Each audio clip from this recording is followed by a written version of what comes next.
Question number 8।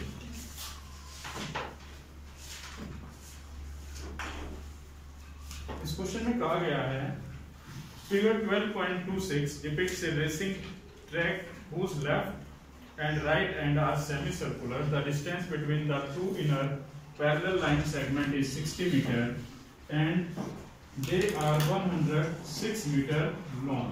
If the track is 10 meter wide, अब आपके पास कुछ कैलकुलेशंस करने के लिए पार्ट है। चलिए पहले उसने जो बातें कही उन बातों को हम समझते हैं। कहता है जो इस रेसिंग ट्रैक के इंटरनल पार्ट्स हैं उनके बीच की दूरी कितनी है? 60 मीटर। और जो ये पार्ट्स हैं ये कितने लॉन्ग हैं?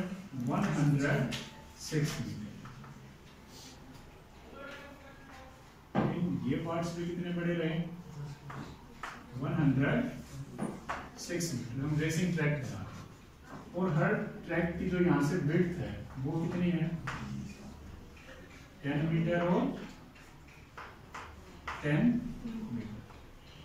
हमने पहले तो रेक्टेंगुलर पार्ट बना लिया, हो गया।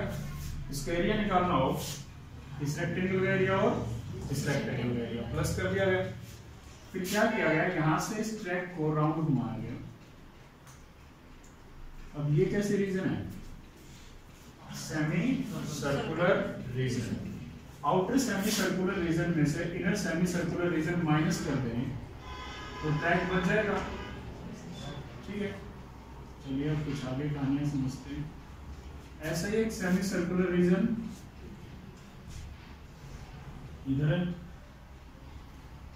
अब उसका क्वेश्चन है इस ट्रैक का एरिया क्या है ये कैलकुलेट। तो प्रॉब्लम समझने में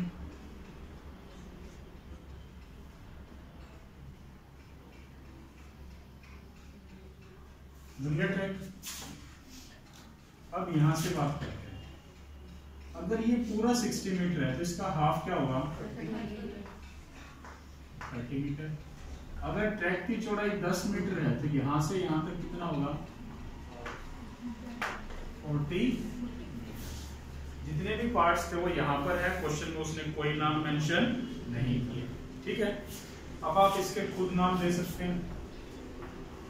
ए B C D E F G H. जो वर्ड्स उसने यूज किए वो यूज किए। Distance between the two inner parallel lines,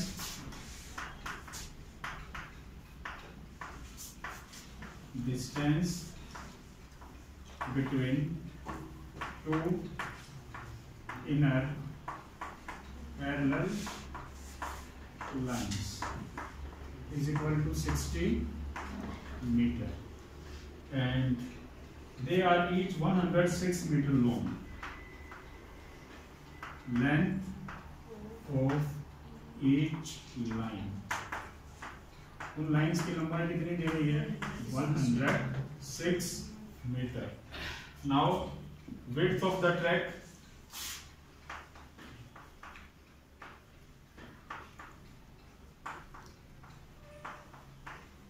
track की चौड़ाई 10 मीटर। इन दोनों पॉइंट्स में कोई प्रॉब्लम? क्वेश्चन है distance around the track along the inner as and the area of the track. दो क्वेश्चंस हमें इसमें सोल्व करने हैं। सबसे पहले radius of each inner semi circles, हम उसको R1 नाम देते हैं। अगर पूरी साइड 60 है 30 metre and radius of each outer semi circles 30 plus 10 is equal to 40 meter. First part है width of track, sorry length of track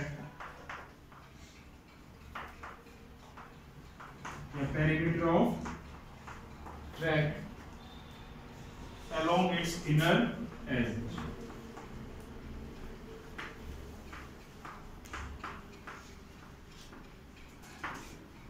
इस क्वेश्चन में कुछ इलॉजिकल सा ऐसा कुछ भी नहीं है, बड़ा सिंपल सा कॉन्सेप्ट है। यहाँ से समझिए, कोई यहाँ से रनिंग करता है, कितना भागेगा वो 106।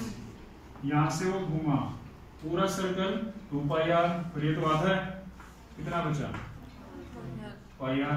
फिर यहाँ से यहाँ तक 106 और फिर यहाँ से वो घूम गया फिर से पाई आर। आप डायरेक्ट भी लिख सकते हैं इसको, पाई आर और पाई आर 2 पाई आर। 106 और 106 212 प्लस 2 पाई आर।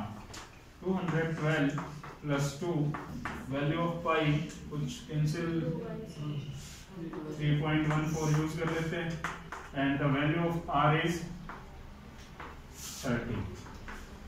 212 नहीं, कोई प्रॉब्लम नहीं है। 3.14 में क्या प्रॉब्लम है? पीछे आपको फ्रैक्शन में आंसर दिया होगा, ऐसे डेसिमल में निकल जाएगा। 32 जा 60 एंड 60 को मल्टीप्लाई करेंगे तो 6 4 जा 24, 6 1 जा 6 एंड 2 8, 6 3 जा 18 और 2 प्लेस के बाद डेसिमल। अब इनको ऐड कर दीजिए, जिसका डेसिमल नहीं है उसके लास्ट में एज्यूम कीजिए, या ये होल पार्ट में होल पार्ट ऐड कीजिए। 40.8 and 2 10, 8 और 1 9 and 1 10, 2 plus 1 3 and 1 4 मीटर बेटा लेंथ है, not area. First part answer. कोई प्रॉब्लम? पीछे मैच कर लीजिए क्या दिया गया आपको।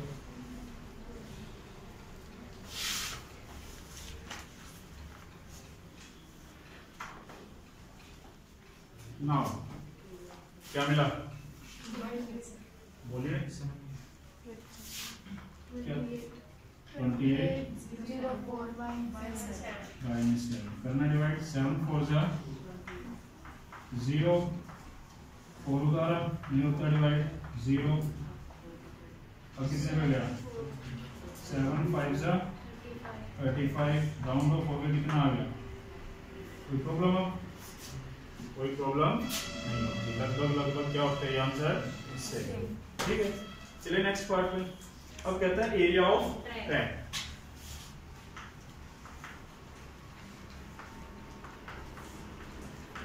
Area of track is equal to इस रेक्टेंगल का एरिया, इस सेमी सर्कुलर रीजन का एरिया, इस रेक्टेंगल का एरिया।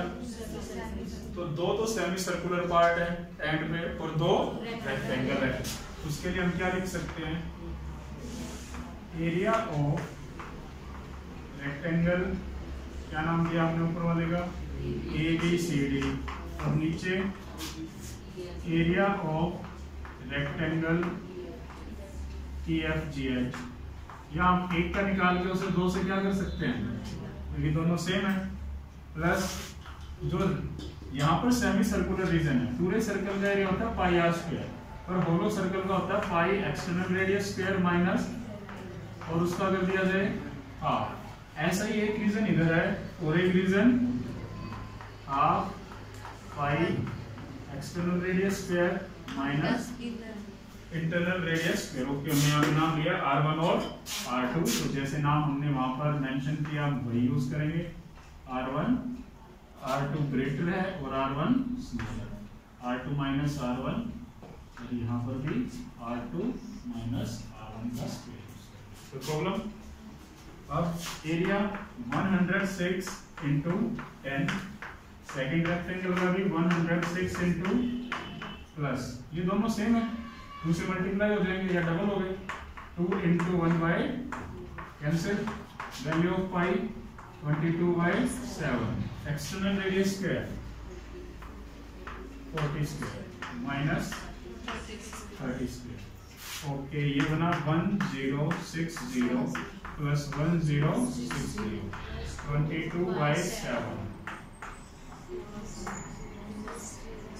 कितना बचा?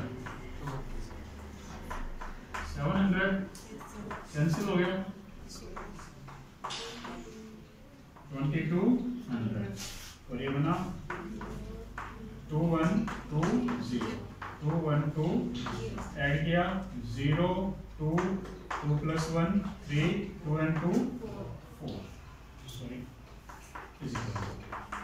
and meter square. कोई प्रॉब्लम? कैलकुलेशन देखिए, कहीं पर कोई डाउट हो पूछिए, फिर नेक्स्ट क्वेश्चन करते हैं। कोई प्रॉब्लम नहीं है?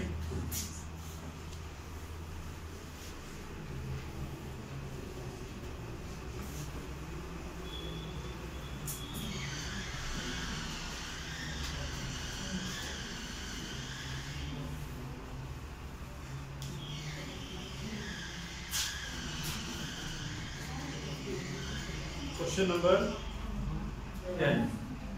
The area of an equilateral triangle is 17320.5 centimeter square. With each vertex of the triangle as center, a circle is drawn with radius equal to the half of the side of the triangle. Find the area of shaded. Equilateral triangle है, उसका area दिया है, उसकी हर side पर से एक circle draw किया गया,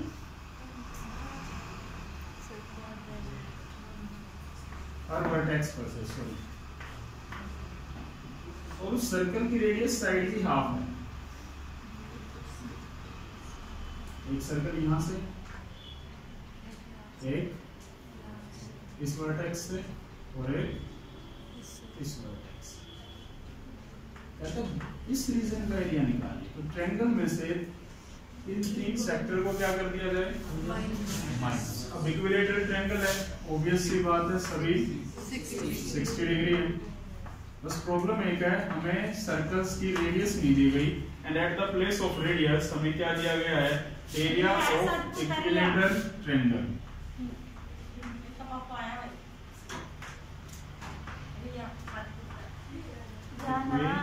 Lateral triangle ABC is equal to 17320.5 centimeter square.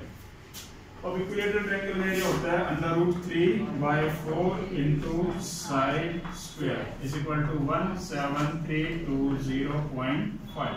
√3 की वैल्यू 1.73205/4 इंटू साइड स्क्वायर। अब क्वेश्चंस में जो डेसिमल्स हैं उनको हटा दीजिए थोड़ी। क्वेश्चन को थोड़ा सिंपल ढंग से देखेंगे।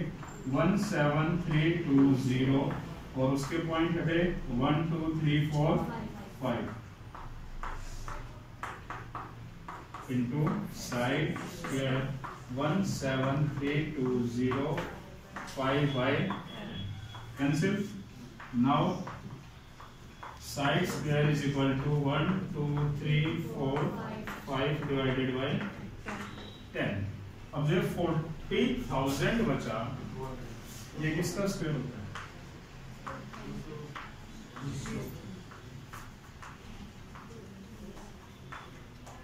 200 square. कोई problem? Then side is equal to 200 centimetre. ये क्या है आपकी साइड ऑफ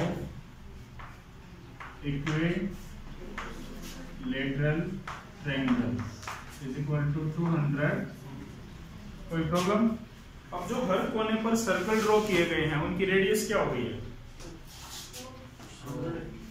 200 है, क्या बची? 100। Radius of each circle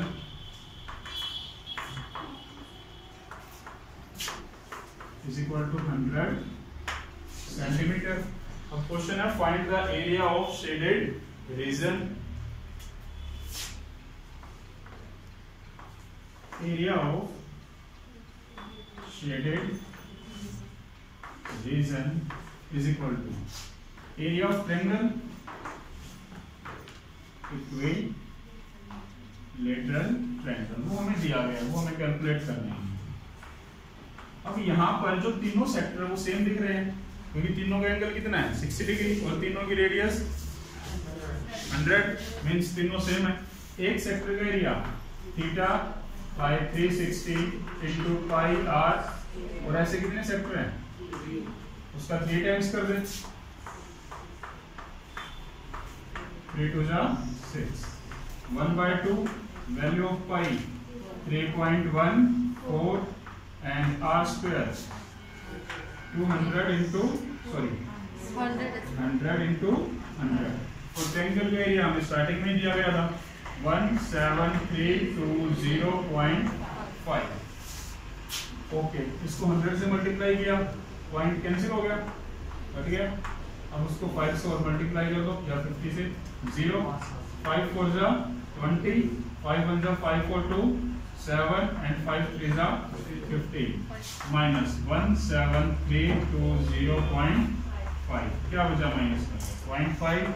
0 minus 0 2 minus 0 13 minus 7 6 and 6 minus 5 1 centimeter square answer.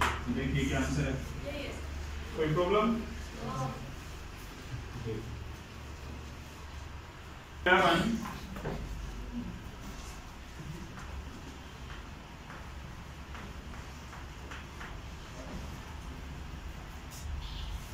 On a square handkerchief, 9 circular design, each of radius 7 cm, are made as shown in figure.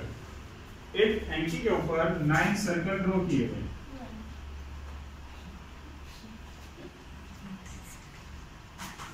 One, 2, 3, 4, 5, 6, 7, 8, 9. कोई problem? हर circle की radius 7 centimetre.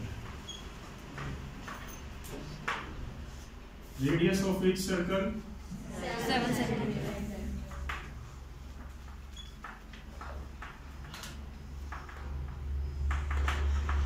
Then diameter क्या हो जाएगा?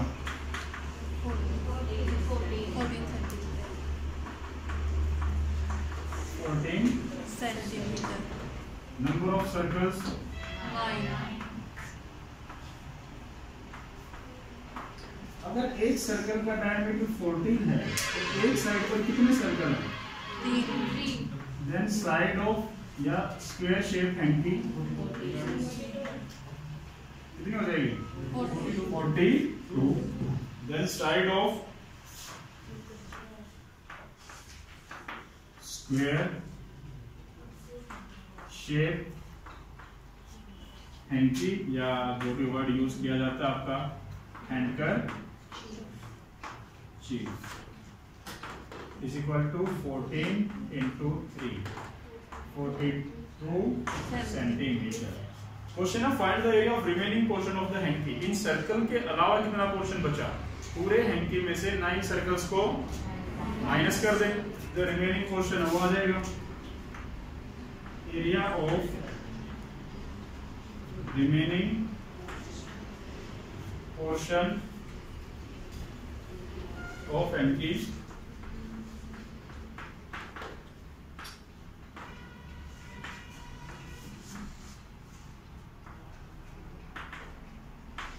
is equal to area of handkerchief या hanky minus area of 9 circles. अब hanky square shape है, उसका एरिया 14 इंटू, अब एक सर्कल का एरिया पाई आर स्क्वायर और 9 का 196 minus 9 into 22 by 7 into 7 into 7. 7 से 7 कैंसिल. 7 टू जा 14 एंड 1 15. 154 इंटू 9 कितना? 113.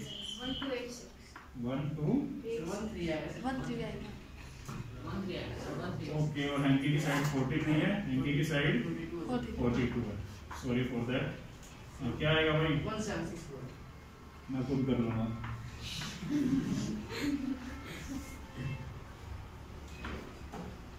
ये ठीक है. 1386. अब कितना बता रहे? ये 1764. नहीं, मैं इसकी बात कर रहा था. इसके लिए कुछ विचारधारा अलग थी ना. चलिए बताइए. 378 सेंटीमीटर स्क्वायर आंसर। कोई प्रॉब्लम?